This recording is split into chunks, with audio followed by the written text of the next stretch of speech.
राम कथा सुनने का महत्व। राम कथा सुनने की महिमा तुलसीदास जी कहते हैं। राम कथा मंदाकिनी नदी है, सुंदर चित्रकूट है और सुंदर स्नेही वन है, जिसमें श्री रामचंद्र जी विहार करते हैं। श्री रामचंद्र जी का चरित्र सुंदर चिंतामणि है और संतों की सुबुद्धि रूपी स्त्री का सुंदर श्रृंगार है।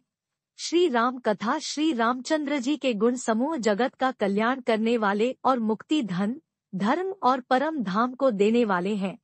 राम कथा पाप, संताप और शोक का नाश करने वाली है। राम कथा संदेह, अज्ञान और भ्रम को हरने वाली कथा है।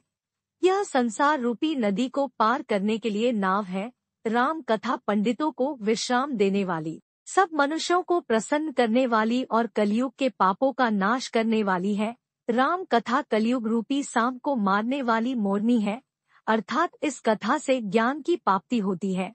राम कथा कलयुग में सब मनोरथों को पूर्ण करने वाली कामधेनु गाय है और सज्जनों के लिए संजीवनी बूटी है।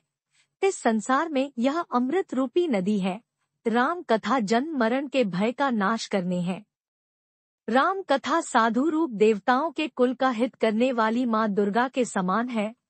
यह संत समाज रूपी क्षीर सागर के लिए लक्ष्मी के समान है और संपूर्ण विश्व का भार उठाने के लिए अचल पृथ्वी के समान है। यह संसार में यमुना जी के समान है, जीवों को मुक्ति देने के लिए काशी के समान है। राम कथा श्री रामचंद्र जी को तुलसी के समान प्रिय है। राम कथा शिवजी को नर्मदा जी के समान प्रिय है। यह सब सिद्धियों तथा सुख संपत्ति देने वाली है। सद्गुण रूपी देवताओं के उत्पन्न और पालन पोषण करने वाली माता अदिति के समान है। रामकथा निर्मल कथा है। रामकथा की महिमा अनंत है। राम कथा सुनने से मन निर्मल होता है।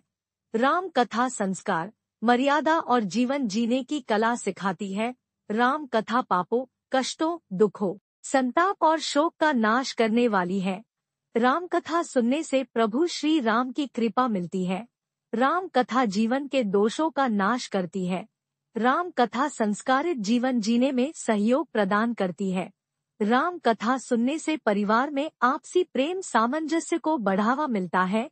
जहाँ राम कथा का पाठ होता है, वहाँ सभी देवता सपरिवार विराजमान होते हैं। प्रभु श्री राम की कथा आनंददायी, फलदायी, जीवनदायी है।